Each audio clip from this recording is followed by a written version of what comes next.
Mesdames et messieurs, amis auditeurs, auditrices au bout des ondes de Radio Milaway, la meilleure des radios panafricaines sur le web.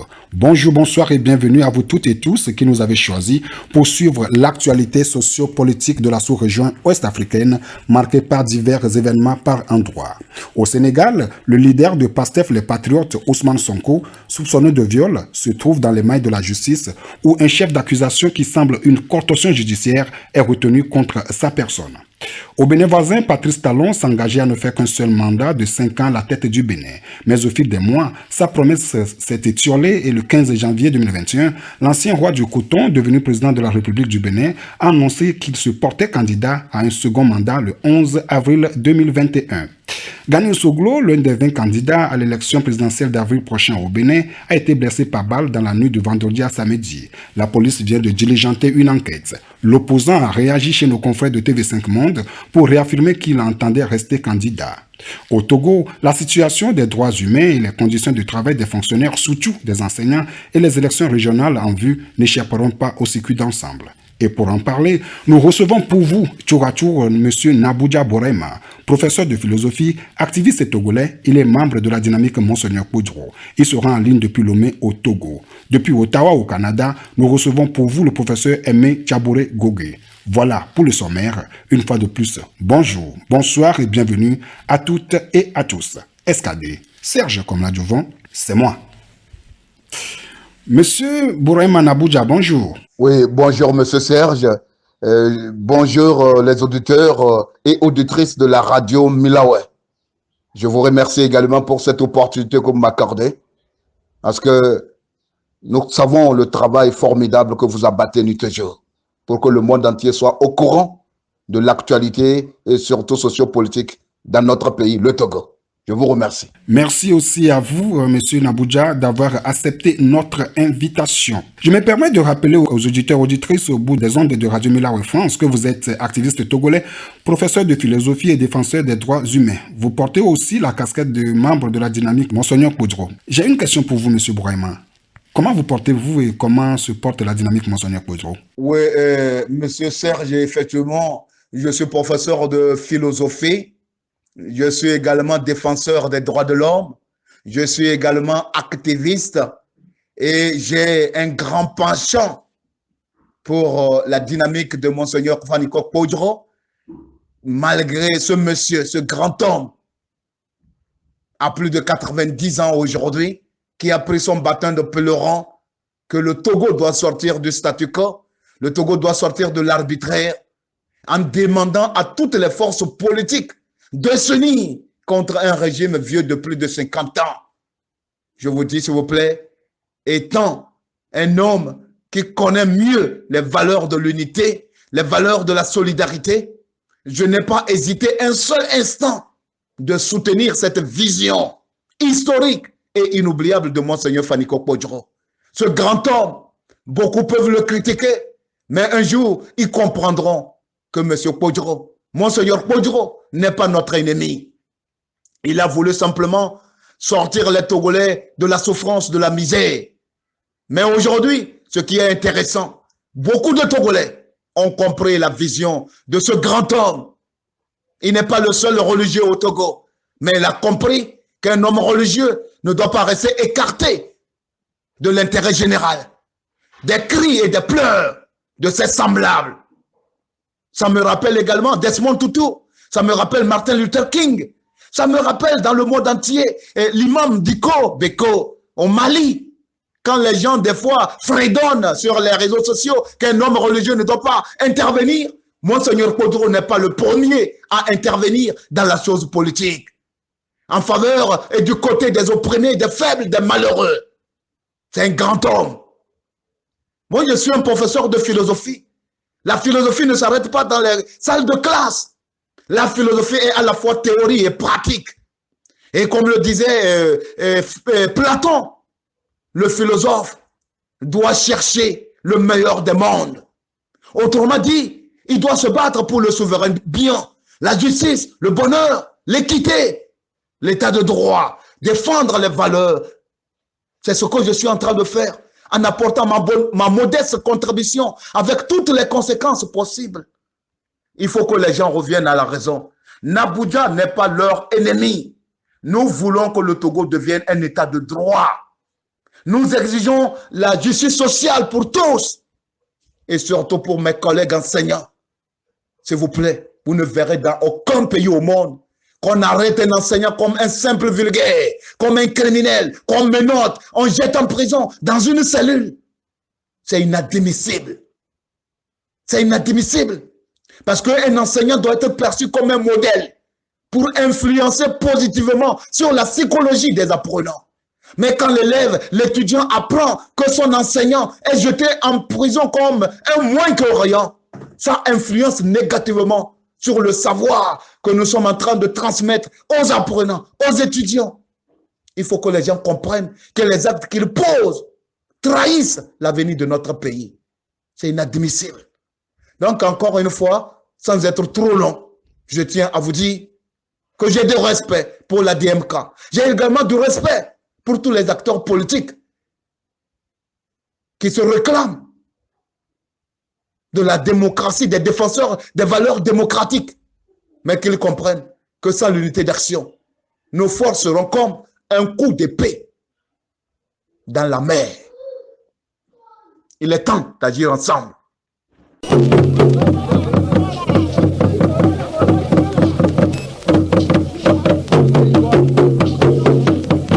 Radio Milawe, Togovio B Radio.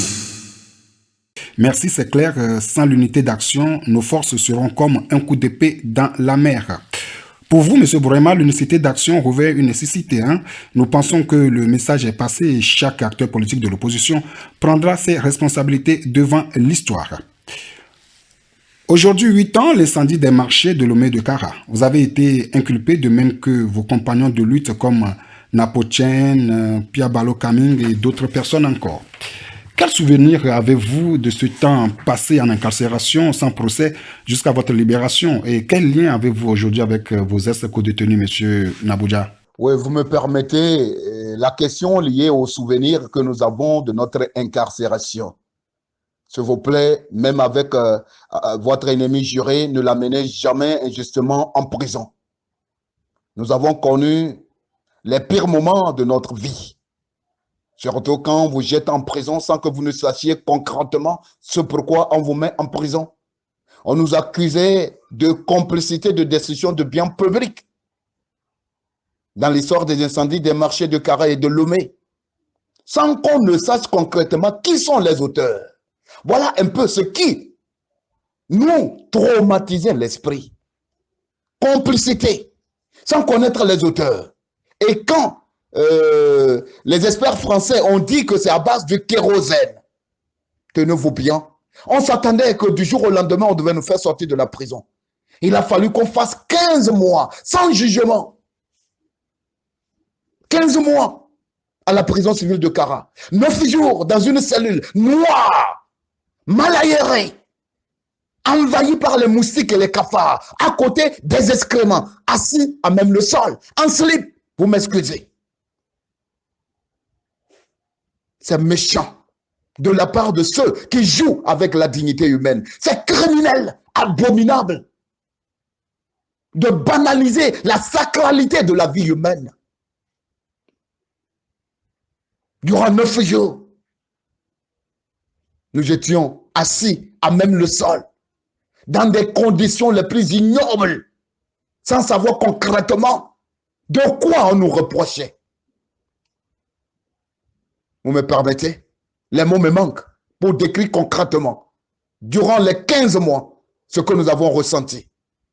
Donc, les souvenirs ne sont pas bons, mais cette injustice a bâti notre morale. Et le combat pour un état de droit, pour la justice pour tous, doit continuer. Oui, quel rapport j'ai avec mes amis d'infortune, mes frères avec qui nous étions en prison? Pour la petite histoire, permettez-moi, sur les 5 personnes détenues à Kara dans l'histoire des incendies des marchés, nous étions 3 bassards. Et avant notre arrestation, Le prophète Bakali a dit que nous sommes Bassar. Et si nous voulons faire la politique d'aller à Bassar, et tenez-vous bien, vous ne pouvez pas aller subir l'arbitraire, la prison, la méchanceté humaine et sortir de la prison sans chercher à comprendre que vous êtes tous des victimes d'une situation et que, quoi qu'il en soit, il faut faire table rase du passé pour reprendre de façon courageuse et fraternelle la lutte. Donc, pour dire quelque part, mes frères et moi, nous qui avions subi ensemble cette injustice, chacun a compris que nous avons obligation de nous tenir la main et jusqu'au bout. Et il y a une chose qu'il ne faut jamais négliger. C'est difficile et impensable d'avoir rancune avec quelqu'un avec qui vous avez subi l'injustice et l'arbitraire. Pour ça, quand nous nous sommes retrouvés en prison, nous avons dit, mes frères, notre force, c'est notre solidarité. Le combat doit continuer et main dans la main. Pour dire quelque part que j'ai de fortes relations, de forts contacts avec mes frères, avec qui j'ai subi cette injustice ignoble et machiavélique. Aujourd'hui, nous avons un seul adversaire, c'est le RPT uni. Nous qui avions été victimes de l'injustice, de l'arbitraire, s'il vous plaît, aucun homme n'est parfait ici-bas. Nous sommes tous faillibles et nous sommes condamnés à collaborer et jusqu'au bout. Donc pour dire, mes frères et moi, nous collaborons étroitement pour la suite du combat. Merci beaucoup. Vos frères d'infortune et vous collaborez de façon étroite. Voilà ce qui est agréable à entendre, M. Nabouja. Parlons à présent, M. Nabouja, de la situation des droits humains au Togo. Quel bilan faites-vous du respect ou non des droits humains au Togo en ce qui est de l'année écoulée, M. Nabouja Bourema? Oui, M. Serge, quand vous parlez de la situation des droits de l'homme au Togo, je crois que je ne suis pas le seul Togolais qui subit aujourd'hui. C'est devenu monnaie courante. Nous sommes devenus et nous sommes dans un état policier. La répression, la terreur, les menaces, les intimidations, la prison. Le Togo régresse en matière de droits de l'homme. Le Togo régresse énormément en matière de droits de l'homme. La vie humaine est en train de perdre son sens sacré. Moindre chose, c'est la police à tête rousse. Moindre chose, c'est la gendarmerie à tête rousse. Moindre chose, c'est les militaires à tête rousse. Et à la fin, c'est les juges, des grands intellectuels qui aujourd'hui ont choisi être du côté de l'oppresseur, ont choisi être du côté de la tyrannie, de l'arbitraire, pour nous enfoncer. S'il vous plaît, la justice est sacrée. Quand le juge perd son caractère d'impartialité, de neutralité, pour devenir le complice du bourreau, la nation tout entière est en danger. La preuve, 4 ans, 4 affectations, on me parle de l'éthique et de la déontologie. Ça a quel rapport avec l'éthique et la déontologie? Quand un agent de l'État, durant 4 ans, subit 4 affectations, et les gens me parlent de l'éthique, quand eux-mêmes reconnaissent que ce qu'ils sont en train de me faire n'a aucun rapport avec la loi, c'est eux qui me persécutent, c'est eux qui veulent me montrer qu'ils sont les tout-puissants. Voilà. Ça sonne comme un règlement de compte, ça sonne comme ils veulent m'étouffer, ça sonne comme s'ils veulent me neutraliser. Mais quand ce que je revendique est légitime et légal, on ne peut pas me convaincre par la violence. On ne peut pas me convaincre par l'irrationnel. On ne peut pas me convaincre par l'arbitraire. Seul le dialogue peut nous permettre de trouver les solutions idoines pour tous les problèmes qui divisent les Togolais. Nous voulons un État digne, un État où il fait beau vivre, un État protecteur, un État où tous les Togolais pourront jouir véritablement de leurs droits. C'est ce que nous revendiquons. Qu'ils reviennent à la raison. Parce que la force brute, c'est l'attitude des lâches et des faibles. Seule la raison et la loi sont pérennes quand vous prenez une décision liée à la loi, à la raison doit prévaloir. Ça arrange tout le monde. Ça permet à l'État d'être stable, apaisé et d'amorcer les grands chantiers du développement. Mais nos frères au pouvoir aujourd'hui font fausse route et se trompent d'adversaire. Celui qui se bat pour le changement, celui qui se bat pour l'état de droit, celui qui se bat pour la justice sociale ne doit pas être persécuté. Au contraire, il doit être écouté. Il faut qu'on prête une oreille attentive à nos revendications, à mes revendications.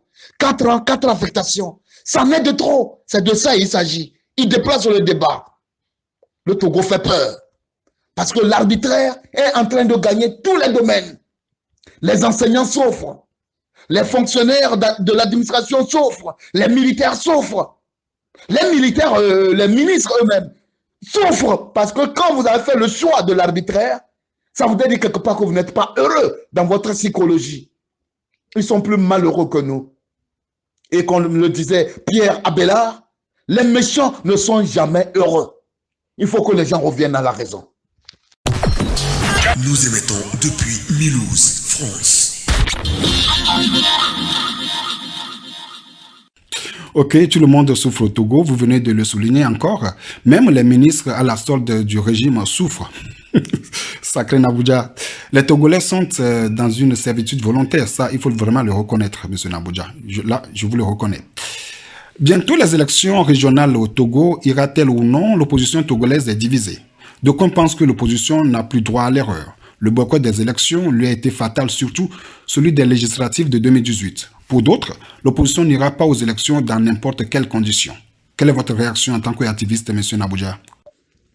Oui, M. Serge, par rapport aux élections régionales dont le régime est en train de chercher par tous les moyens pour convaincre les acteurs politiques d'y participer, s'il vous plaît, j'aime la légalité, mais dans ces conditions, au sortir des élections du 22 février 2020, ces élections présidentielles pour lesquelles beaucoup de Togolais, jusqu'à ce jour, continuent d'exiger la vérité des urnes, je ne me vois pas sans qu'on ne trouve une issue favorable pour cette crise post-électorale des élections du 22 février. Un Togolais sérieux prendre encore son bâton de pèlerin pour aller vers la population, leur dire nous sommes encore revenus pour autre élection. Tournons la part des élections présidentielles du 22 février 2020. Les gens nous prendront comme étant ridicules, non conséquents et non cohérents dans nos prises de position. S'il vous plaît, tous ceux qui aujourd'hui sont autour de la table de discussion avec le régime, aucun n'a reconnu la victoire de Faure. Tous ont exigé la vérité des urnes parce qu'ils savaient qu'il y a doute. Qui leur dit que les élections régionales seront des élections dignes de ce nom? Pourquoi ne pas s'arrêter en tant que des démocrates, en tant que des défenseurs de l'état de droit pour dire enough is enough? Cette fois-ci, il faut qu'on sache concrètement ce qui s'est passé. Des puissances pas des moindres, quand je prends l'exemple des États-Unis, ont exigé la vérité des urnes. Leur décomptage, bureau de vote par bureau de vote. Et quel leader politique aujourd'hui va dire, ok, tournons cette page, pensons maintenant aux élections régionales. Vous pouvez faire quoi dans ces conditions opaques? Il faut que les acteurs politiques montrent au peuple togolais qu'on a besoin de votre souveraineté. Mais pour cette fois-ci, nous exigeons la vérité des urnes. La DMK n'est pas contre les élections, mais nous demandons. D'abord, on ne peut pas aujourd'hui, c'est au sortir des élections du 22 février 2020 que la crise s'est amplifiée. Et aujourd'hui, on dit qu'il y a dialogue sans que Agbeyome Kodjo ne soit autour de la table, sans que les Togolais exilés, par contrainte, ne soient autour de la table, sans qu'il y ait une armistice à l'endroit de tous les Togolais qui sont menacés et persécutés. S'il vous plaît. Quel Togolais va encore cautionner cette comédie politicienne? On ne fait pas la politique en pensant seulement à son parti politique. On fait la politique en pensant à l'avenir de la nation. Pour cette raison, jusqu'à nouvel ordre, jusqu'à ce que les vraies solutions ne soient trouvées pour que dorénavant, après une élection, que les Togolais disent non, cette fois-ci, c'est le meilleur qui a gagné. Reconnaissons-le comme tel et préparons-nous pour les échéances à venir. Si tel n'est pas le cas, s'il vous plaît, je ne demande pas aux gens d'aller encore se faire ridiculiser devant le peuple. Le peuple, cette fois-ci, va sanctionner. Quiconque osera aller à ces élections sans exiger d'abord la vérité des urnes pour les élections du 22 février 2020 et ensuite les meilleures conditions d'organisation des élections. Le RPT uni, c'est quand ils sont en difficulté. Ils vous font croire qu'ils ont pris conscience de leurs erreurs. Mais quand vous vous jetez dans leur plat, vous êtes engloutis et ils feront de vous les ridicules devant le peuple. Nous n'allons plus accepter cela. C'est inconcevable pour un homme politique de continuer par commettre les mêmes erreurs. Je crois que cette fois-ci, nous devons prendre de la hauteur pour montrer aux yeux du monde que nous savons où nous voulons aller. L'état de droit, l'alternance, c'est capital. Et la vérité des urnes pour les élections du 22 février, ce n'est pas négociable. Nous exigeons et nous maintenons notre position. Parce que le peuple nous a fait confiance. Et tous les acteurs politiques savent que ce qui s'est passé le 22 février 2020, en réalité, devait conduire à une alternance apaisée. D'accord. Je respecte ici votre point de vue, M. Nabouja Bourema. Il y a quelques jours, un hiatus s'est créé entre vous et M. Bahora Gilbert, ministre de la fonction publique au Togo. Nombreux vous accusent de vous être soustrait de votre devoir régalien, qui est de transmettre la connaissance aux élèves à vous confier. Dites-nous exactement ce qui s'est passé, M. Bourema. Oui, le problème que j'ai actuellement avec le ministre Bahora, les gens interprètent mal les positions de Nabouja, peut-être par manque d'informations crédibles. Vous savez, beaucoup de Togolais choisissent la duplicité, le dilatoire, le mensonge, sans aller vers les sources, les vraies sources d'informations. S'il vous plaît, le peu de temps que j'ai passé dans les salles de classe, je fus un enseignant brillant, fier des résultats et de ma modeste contribution que j'ai apportée. J'aurais souhaité que les gens aillent vers mes élèves pour leur demander que fut Nabouja pour eux dans l'enseignement de la philosophie, dans la transmission de mes connaissances en philosophie. S'il vous plaît, Nabouja enseigne et fait bien son travail. La preuve, je n'ai jamais eu de problème avec mes chefs hiérarchiques dans les établissements et encore moins avec mes collègues enseignants. S'il vous plaît, partout où je suis, j'ai toujours gardé de bonnes relations avec tout le monde. Les élèves sont comme mes petits frères. Au-delà de la philosophie que je transmettais, j'étais comme leur grand frère. Il n'y a pas de distinction entre élèves et moi. Les inspecteurs qui ont eu la chance de m'inspecter peuvent témoigner. Mais tout a basculé dans ma vie le jour qu'on m'a mis injustement en prison. Il faut que les gens comprennent. Toute conscience est conscience de quelque chose. Je fais bien mes cours, mais en dehors de ça, j'ai une vie privée. J'ai une opinion à défendre. L'arbitraire, il faut la combattre et jusqu'au bout. Monsieur Bahora me reproche d'avoir des manquements déontologiques et éthiques, sans comprendre que quand on affecte un agent de l'État durant 4 ans, 4 affectations, ça n'a aucun rapport avec l'éthique et la déontologie. S'il vous plaît, avant de faire la remarque aux autres, il faut se demander quelle est sa part de responsabilité. Ils utilisent de façon légère les institutions de l'État en m'étouffant, en s'acharnant injustement sur moi. Mais aujourd'hui, le monde entier a compris que ce qu'ils sont en train de faire contre Nabouja n'est pas normal, n'a aucun rapport avec la loi. Il faut qu'ils reviennent à la raison. Voilà un peu ce que je pouvais dire. Je ne suis pas l'ennemi de Bahora. Ils font une mauvaise erreur, une grave erreur, vous m'excusez. Ils font une grave erreur.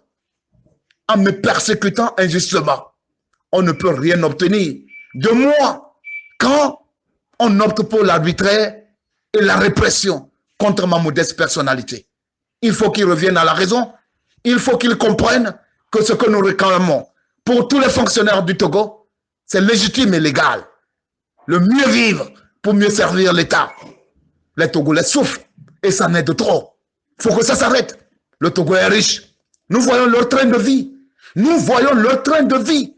Comment des agents de l'État sont immensement riches. Il ne faut pas qu'ils déplacent le débat. Des gens sont des millionnaires, des milliardaires, pourtant agents de l'État. S'il vous plaît, donnons la chance à tous les Togolais. Merci, merci, tout est clair. Monsieur Bourema, avant de vous libérer en ligne depuis Lomé au Togo, j'ai une dernière question pour vous. Croyez-vous à l'aboutissement de la lutte au Togo dans ce climat de clivage entre les partis politiques de l'opposition togolaise? Que peut-on faire pour recoudre le tissu social qui est de fond en comble en lambeaux aujourd'hui, monsieur Bourema? Oui, monsieur Serge, vous savez, moi je suis toujours un homme optimiste. Et j'aime les femmes et les hommes optimistes. Ceux qui voient la vie du bon côté. C'est la fierté de l'avenir. Et les Togolais aujourd'hui sont déterminés. C'est ça notre première force et notre première victoire. Dans toutes les localités aujourd'hui, tout le monde chante à l'unisson l'alternance. Mais c'est les stratégies qu'il faut chercher à fusionner et pour trouver maintenant la meilleure formule pour que nos forces puissent aboutir dans un bref délai à l'alternance, à l'état de droit. Je demeure convaincu, plus que optimiste, que nous allons trouver la meilleure formule. J'ai dit qu'on a déjà une victoire. Les Togolais savent où ils veulent aller. Autrement dit, nous voulons tous tourner la page de l'arbitraire, de la dictature, de l'ignominie et de la méchanceté. La méchanceté, je le dis si bien, diriger un État et être les seuls riches, entourés de millions de pauvres, c'est de la méchanceté. Ça n'a aucun rapport avec la politique. La politique voudrait qu'on garantisse à son peuple, à ses frères, à ses semblables, le bonheur, le sourire. Mais pour le cas du Togo, ce que les gens sont en train de faire, ça n'a aucun rapport avec la politique. La politique, ce n'est pas synonyme d'appauvrir son peuple. C'est une honte que d'être entouré de pauvres. Le bonheur n'est pas possible quand on est entouré de pauvres. En reprenant la phrase de Eva Joly, l'écologiste en France. Ce que nos frères sont en train de faire, c'est ça qui va entraîner leur perte. Parce qu'un peuple qui a faim est un peuple dangereux. Les Togolais sont déterminés et nous irons jusqu'au bout. Je profite d'interpeller les leaders des partis politiques de faire énormément attention. Après 30 ans de lutte, si ça n'aboutit pas, ils ont leur part de responsabilité. Au peuple togolais tout entier, d'agir comme des citoyens et non de simples militants de partis politiques. Aux administrateurs des panels, de faire énormément attention. Ceux qui agissent contre leurs camarades à travers des mensonges, des dénigrements, des injures, doivent être recadrés. Parce qu'aujourd'hui, comme je l'ai dit précédemment, nous avons un seul adversaire, c'est le RPT uni. Le Togo est riche. Mais pourquoi, paradoxalement, nous sommes les plus malheureux dans la sous-région? Les fonctionnaires n'ont pas de salaire. Les militaires n'ont pas de salaire. Les agents d'administration n'ont pas de salaire. Les étudiants n'ont pas d'avenir. Les paysans n'ont pas de couverture. Les élèves n'ont pas d'avenir. Bref, tout est prioritaire. Après 54 ans de gouvernance. Je voudrais finir pour dire aux Togolais, que ce soit au Togo, hors de nos frontières, nous avons obligation de parler d'une seule voix.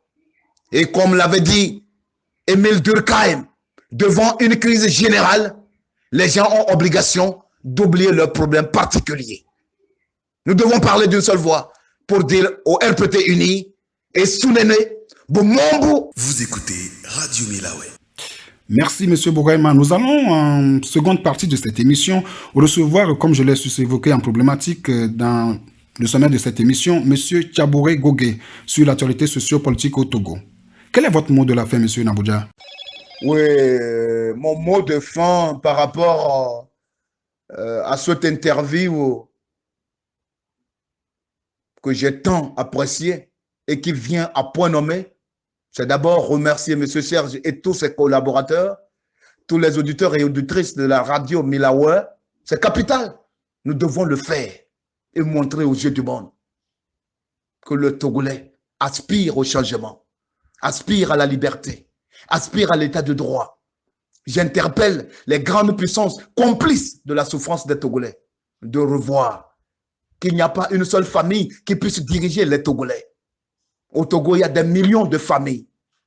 Et ces familles ont le droit, les mêmes droits que la famille Gnassingbé, et qui doivent également aussi solliciter la souveraineté du peuple pour apporter leur contribution au devenir de notre nation.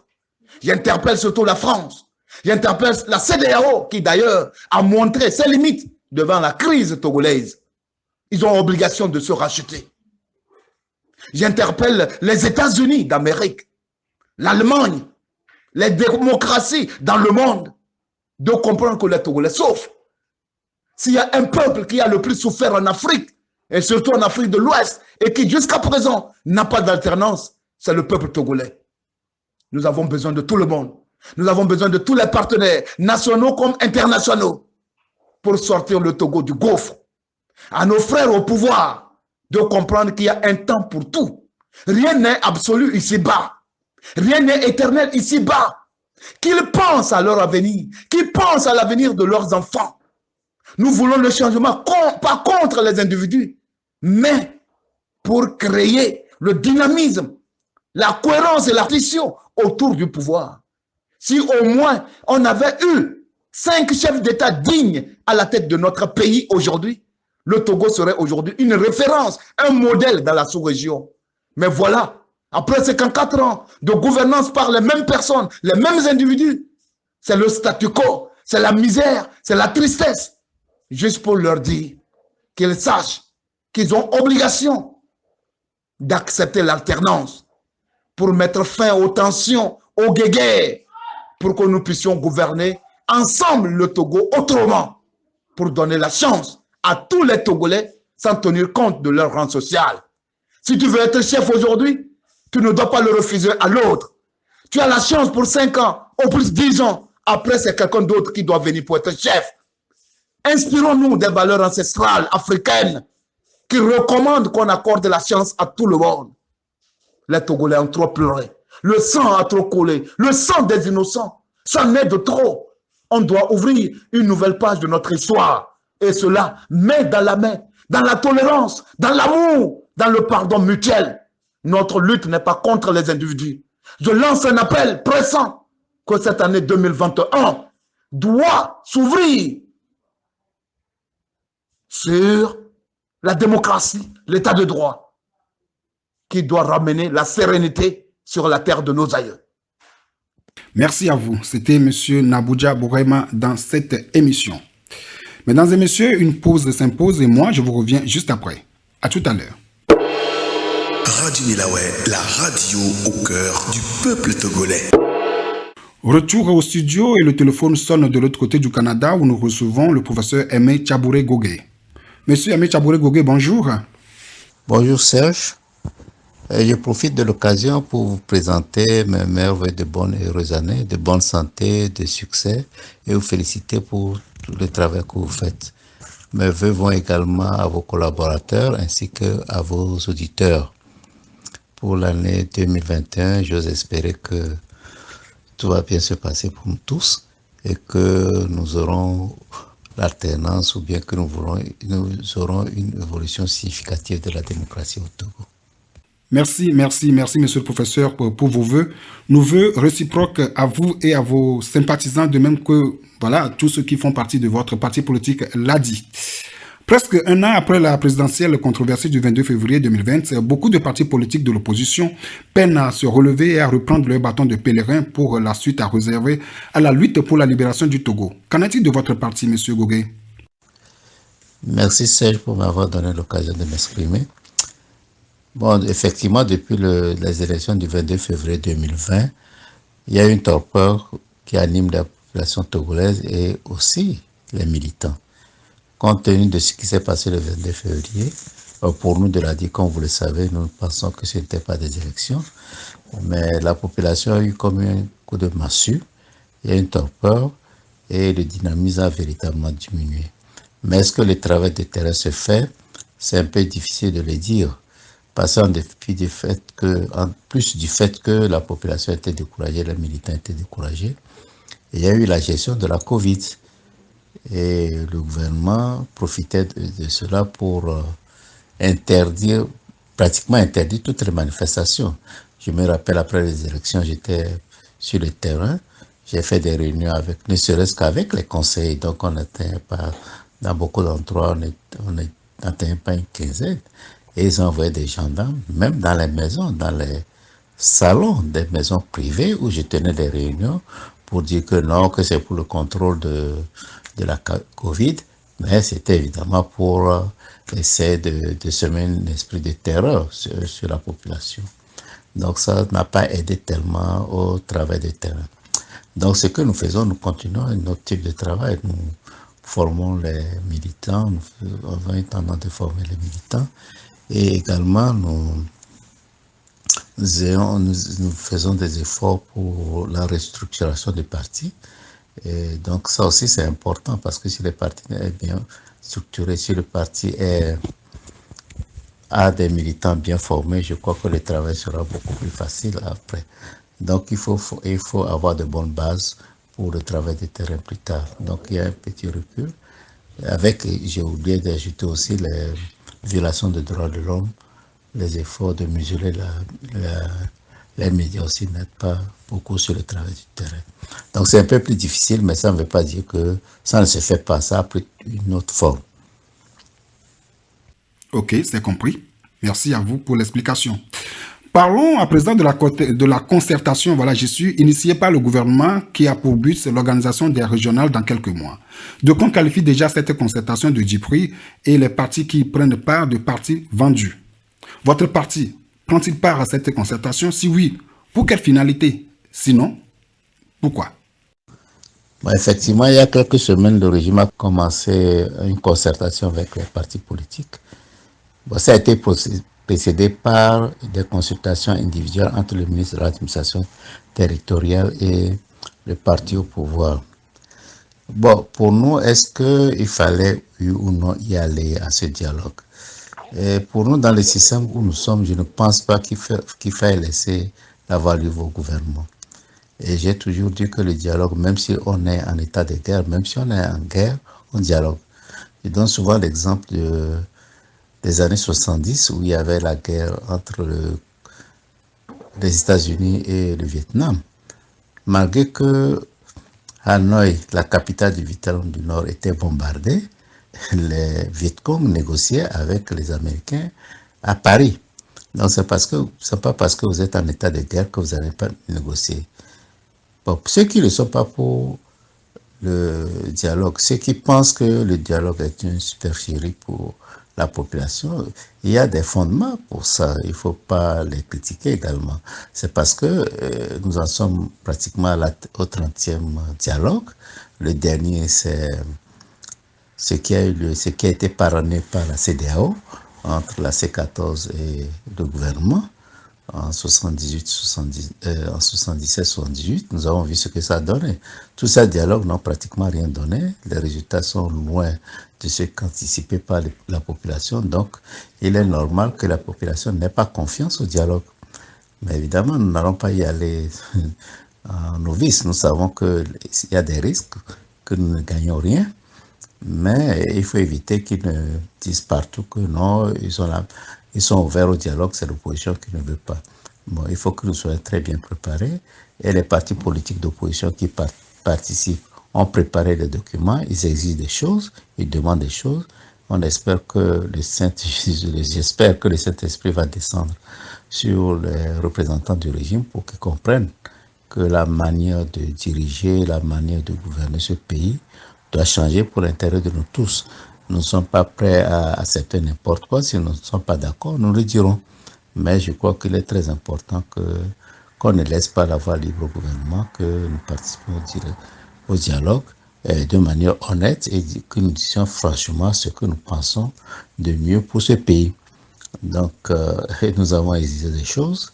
Nous avons demandé l'amélioration du cadre électoral, des conditions de vie de la population. Nous avons demandé également des mesures d'apaisement parce qu'il y a des gens qui sont détenus pour un rien, qui sont en prison. Ce n'est pas acceptable. Nous pensons que tout doit être discuté et notamment il faut assainir le cadre électoral, le processus électoral parce que nous avons vu, je disais que pour nous 2020, ce n'était pas des élections. Donc on ne peut pas accepter ça comme ça, comme argent comptant. Donc nous savons que ce serait difficile, mais pour nous, il est important d'y aller et de faire connaître nos positions et de les défendre. Je comprends votre position, Monsieur Gogué. Le clivage entre les acteurs politiques de l'opposition togolaise ne cesse de se creuser davantage. Jean-Pierre Fabre et vous, Monsieur Ahmed Chabouré Gogué, sont pointés du doigt d'être à l'origine de la défaite du candidat de la dynamique Monseigneur Podjoro. Presque un an après cette élection, que leur répondez-vous, franchement, Monsieur Chabouré Gogué? Non, je ne crois pas que la dynamique Monseigneur Podjoro dit que Jean-Pierre Fabre et moi-même, nous sommes la cause de leur défaite. Non, ils étaient candidats, nous étions candidats. Si c'est sur ce plan, bon, je n'ai rien à dire, mais je crois que ce qu'ils disent plutôt, c'est que nous ne les avons pas aidés pour défendre leur victoire, ce qu'ils pensent être leur victoire.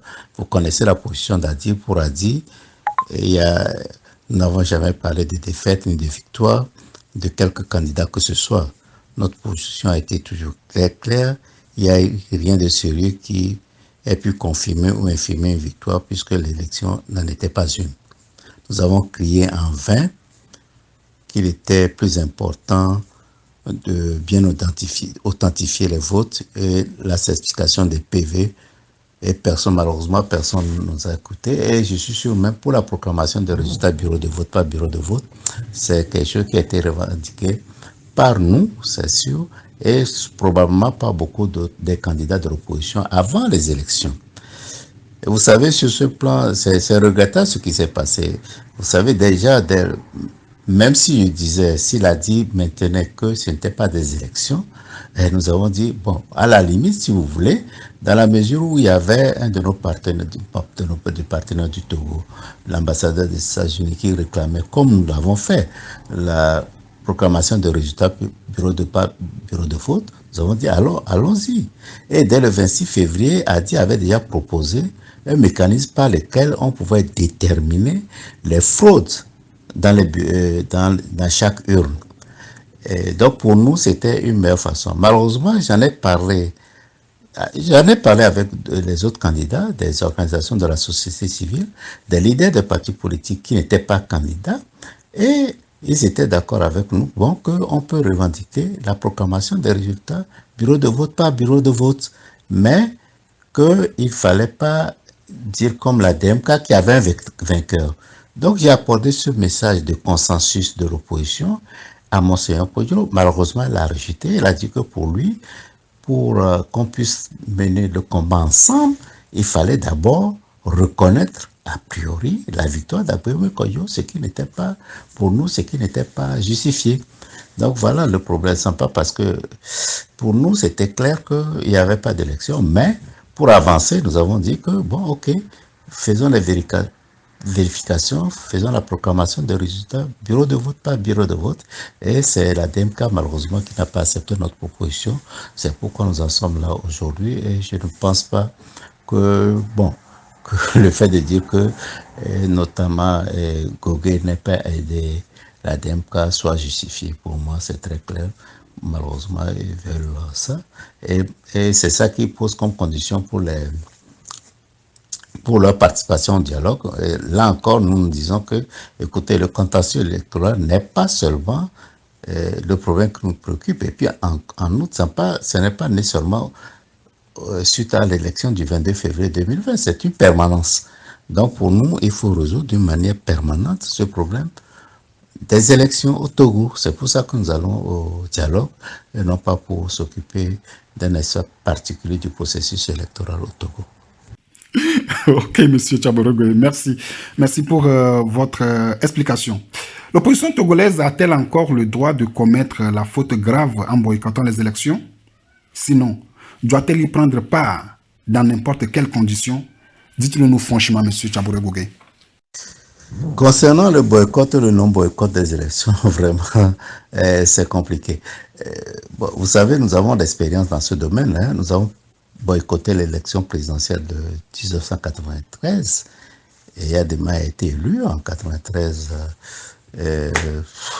sans rien faire, sans se déranger. Et il est resté au pouvoir jusqu'en 2005, jusqu'à sa mort. Nous avons boycotté les élections législatives de 2002. Le RPT avait la quasi-totalité, pour ne pas dire la totalité des députés. Il en a profité pour changer la constitution de 92.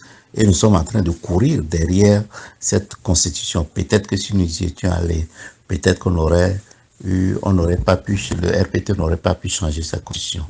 Nous avons boycotté les élections législatives de 2018 et vous voyez ce que ça nous a donné. Donc, bon, il y avait des raisons qui justifiaient ce boycott, cette prise de position de l'opposition. Pour l'élection présidentielle de 1993, nous avons dit que peut-être que les conditions de sécurité n'étaient pas remplies. Pour les élections législatives de 2002, nous avons dit que le cadre électoral n'était pas bon et que vraiment le RPT allait faire n'importe quoi. Pour l'élection présidentielle et législative de 2018, nous n'étions pas nous avons posé le problème de la CELI, le problème des listes électorales. Donc, vous voyez, bon, il y avait des raisons, mais est-ce qu'il fallait ou non boycotter? Je vous dis les conséquences. Évidemment, nous allons dire aussi, de l'autre côté, nous avons participé aux élections législatives de 2013, nous avons participé aux élections présidentielles dernièrement et je vous ai dit que ça ne n'a rien donné. Donc c'est un problème, c'est un choix très difficile. C'est un choix très difficile. Si on va à l'extérieur du Togo, nous avons le cas de la Côte d'Ivoire, de la Guinée. En Côte d'Ivoire, l'opposition, entre guillemets, vraie, a boycotté les élections. Ça n'a pas empêché Ado d'être élu avec un taux de participation très faible. En Guinée, l'opposant historique, l'opposant le plus important a participé aux élections présidentielles, mais avec la fraude et la violence, Alpha Condé a été élu. Donc, vous voyez, c'est complexe. Mais pour nous, nous pensons qu'il faut participer aux élections. Évidemment, pas sous n'importe quelle condition.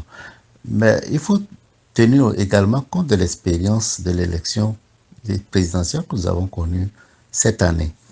Bon, ce que moi j'ai constaté, c'est qu'en dehors du fait que le cadre électoral n'était pas correct, ça il faut le reconnaître, la population doit savoir que le vote ne se limite pas exclusivement à aller mettre son bulletin de vote dans l'urne. J'ai eu à expliquer lors de ma campagne, lors de mes missions de sensibilisation que Adi menait, que non, une fois que vous mettez votre bulletin dans l'urne, vous devez être là pour défendre ce que vous avez mis dans l'urne. D'accord que le cadre électoral peut permettre de changer les choses après, mais quand même si vous êtes là, ça peut changer. Deux exemples. D'abord, si vous prenez ce cas au Togo, en 2020, la violence, les fraudes, etc., c'était énorme. Mais je vais vous donner un exemple. J'ai une militante responsable de fédération qui a été tabassée par, je crois, 5 groupes d'unir, au vu au su de plein de jeunes qui étaient pour le changement. Est-ce que ça, c'est admissible? Est-ce que c'est admissible? Dans beaucoup de bureaux de vote, on a tabassé les délégués des candidats et des membres de bureaux de vote représentant l'opposition. Et les gens sont là, ils ne disent rien. Mais si ce comportement augmente, si nous autorisons quelques rares jeunes d'unir de se comporter hors la loi, et nous les laissons faire, ce n'est pas le cadre électoral qui va changer cela. Il faut que la population sache qu'elle doit se défendre. Et pour moi, c'est ça que je dis que l'élection peut constituer un déclic. Ensuite, si vous prenez le cas des Philippines dans les années 70, dans les années 80, fin 80 au début 90, Marcos, qui était le président, avait un cadre électoral qui était à son avantage. Il avait fraudé, ils ont fait des élections, les institutions du pays l'ont déclaré élu. Et les États-Unis, qui jouent à Philippines le rôle que la France joue chez nous, a reconnu l'élection de Marcos. Mais lorsque la population s'est levée pour réclamer la vérité des urnes et Aquino présidente, mais Marcos a fui le pays. Marcos a fui le pays. Un deuxième cas, c'est le cas de la Serbie, où Milosevic, un dictateur sanguinaire, plus dictateur que lui, tu meurs, contrôlait tout en Serbie. Ils ont voté avec un cadre électoral qui n'était pas correct, une insécurité totale pour les opposants, mais il a voulu frauder, mais lorsque la population s'est organisée, mais il n'a pas pu proclamer les résultats à son avantage. Il a perdu les élections. Il s'est retrouvé en fin de compte à la haie. Donc, les élections peuvent servir de déclic. Il ne faut pas penser que le cadre électoral peut être bon, mais si la population n'est pas prête à lutter pour que ce qu'il a mis dans les urnes, ce qu'elle a mis dans les urnes, soit ce qui soit proclamé, il va de soi que nous allons perdre. Donc, les élections ne constituent pas une solution, mais ça peut aider à une solution. Radio Milaoué, la radio au cœur du peuple togolais. Ok, c'est clair. J'ai une autre question pour vous, Monsieur Tchaburo Gwege. Vous avez suivi l'activiste Nabouja, en tout cas en ce qui concerne la situation des droits humains au Togo et sur les incendies des marchés de Lomé et de Kara. Votre réaction sur ces deux sujets, Monsieur Gwege? On ne peut pas dissocier le problème des incendies des marchés de Kara et de Lomé avec le problème des droits de l'homme. Vous savez, Nabouja a fait la prison à cause des problèmes de l'incendie des deux marchés. Compte tenu de l'importance des marchés, de ces deux marchés, leur incendie a eu des conséquences socio-économiques très graves pour le pays. Il y a des jeunes qui étaient étudiants en Europe. Les études étaient financées par leurs parents, dont les mères étaient commerçantes dans les marchés. Avec les incendies, je crois que les parents étaient obligés de ramener les enfants en Afrique, au Togo. Bon. C'est ça une des conséquences. Et beaucoup de ces femmes ont perdu beaucoup de choses. Mais maintenant, si on va sur le plan politique, des gens ont été arrêtés, des gens sont sous contrôle judiciaire depuis longtemps. C'est même pas réglé le cas de Jean-Pierre Favre et d'autres. Même Agbeomé a fait un peu la prison. J'ai mon ancien secrétaire général qui a été député de la DIC. Bon, maintenant, il est de l'INSEE qui a fait également la prison. Plein de gens ont fait la prison. Et comme Étienne Yakano est décédé en prison. Vous voyez, malgré ça, depuis 1993, où les incendies ont lieu jusqu'à présent, on dit qu'on n'a pas réglé, on n'a pas trouvé les responsables. C'est quand même très grave. C'est très grave. Pour nous, ça montre l'état de la justice au Togo. L'adhésion sur ça s'intègre, comme je le disais, au problème des droits de l'homme. Nous avons fait un grand recul au niveau des droits de l'homme. Tout ce qui s'est passé ces derniers temps avec les journalistes, et l'alternative notamment, où il y a des efforts de museler les médias, le quatrième pouvoir qui devrait nous aider à évoluer au niveau de la démocratie, c'est grave. 2020 seulement, on a eu des décès, des assassinats, le cas du colonel Majouba, du jeune Mohamed. Je ne sais plus si c'était en 2019 ou bien 2020 que l'enfant qui a été tué à Gouin. Vous voyez, c'est des choses qui, sans conséquence, on n'arrête pas les gens. C'est terrible dans notre pays. Puis le problème de détournement de deniers publics, la justice qui ne fait pas correctement son travail. Je crois que c'était sérieux, c'est très sérieux. Pour nous, pour l'ADI et pour moi personnellement, les droits de l'homme doivent nous préoccuper, nous tous, toute la population togolaise, que l'on soit d'unir ou bien des partis de l'opposition, surtout des partis d'opposition. Parce qu'actuellement, nul n'est à l'abri de la loi, nul n'est à l'abri de la justice inféodée et unie. Nul n'est à l'abri de violences d'État. Ça, c'est alors que la police, la gendarmerie, les forces de défense et de sécurité sont là pour nous protéger. Et nous constatons plutôt que beaucoup de citoyens n'ont pas du tout confiance à la justice, n'ont pas confiance aux forces de sécurité et de défense. Je crois que c'est une préoccupation majeure. Et je crois que c'est un élément important sur lequel nous devons avoir un consensus et évoluer vers un État où le respect des droits de l'homme est une préoccupation pour nous tous. Et pour moi personnellement et pour l'ATI, je crois que c'est une bataille qu'on continuera à mener. Je profite de l'occasion pour féliciter les associations de droits de l'homme avec qui je travaille, avec qui je discute souvent. Et je pense que nous devons, j'ose espérer que c'est quelque chose qui doit évoluer au Togo. Et pour que ça évolue, nous devons faire comprendre au régime en place, aux dirigeants, je ne dis pas aux partis unis, aux dirigeants, que ne pas respecter les droits de l'homme, ce n'est pas une bonne chose. Vous voyez?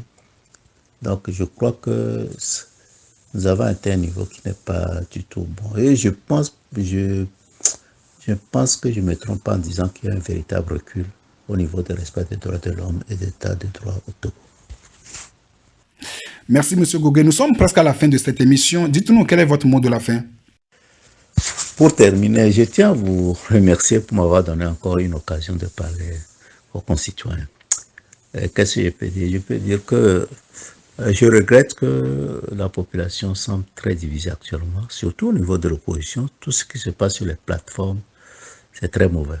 Où on insulte, on dénigre, on dit des choses sans fondement, sans base sérieuse.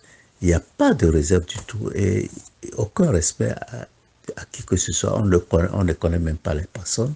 On se permet de dire des choses, surtout des faussetés. Ce n'est pas bon. Nous voyons que ce qui a failli arriver aux États-Unis avec les mensonges de Donald Trump, qui, malgré le fait qu'il a été débouté par une soixantaine de juridictions, de cours, présidées par des juges que lui-même il a nommés. Il a été débouté par la Cour constitutionnelle, composée de 9 magistrats, dont 6 sont tendance droite comme lui. Et il a nommé 3 lui-même. Et que les responsables des élections des États ont refusé ces pressions. Malgré cela, il a continué à soutenir, à mentir qu'il a gagné les élections. Vous voyez, là où ça a failli amener les États-Unis d'Amérique. Ils ne s'en sont pas encore sortis. Je crois que nous devons éviter cela. La deuxième chose, bon, nous réfléchissons pour voir comment, ensemble, il faut qu'on réfléchisse pour voir comment on peut réussir à coller les morceaux au niveau de l'opposition, à éviter une division profonde de la population togolaise, non pas parce qu'on est unis qu'on est des ennemis. Nous devons pouvoir travailler ensemble. Mais nous, c'est sûr, c'est vrai que nous luttons pour l'alternance au Togo. Bon, peut-être on verra si on peut constituer des groupes, ou bien du moins j'invite les Togolais à réfléchir sur le fait de constituer des groupes de réflexion qui dépassent les limites et les frontières des partis politiques pour pouvoir discuter avec eux pour, comme je viens de le dire, l'approfondissement des droits de l'homme au Togo. Nous pouvons avoir des divergences politiques, nous voulons l'alternance et je crois que ça ne nous empêche pas de discuter ensemble sur des principes fondamentaux de notre pays. Merci beaucoup. Nous sommes en début d'année. Merveilleux à tout le monde. Mesdames, Messieurs, c'était pour vous, Monsieur Nabouja Bouraïma et Monsieur Tchabouré Gogué Aimé dans cette émission. Nous sommes à la fin de cette émission. Merci de votre présence. Merci de nous avoir suivis. Le prochain rendez-vous, c'est le jeudi prochain, à la même heure, sur la même radio. Jusque-là, portez-vous bien. Inch'Allah.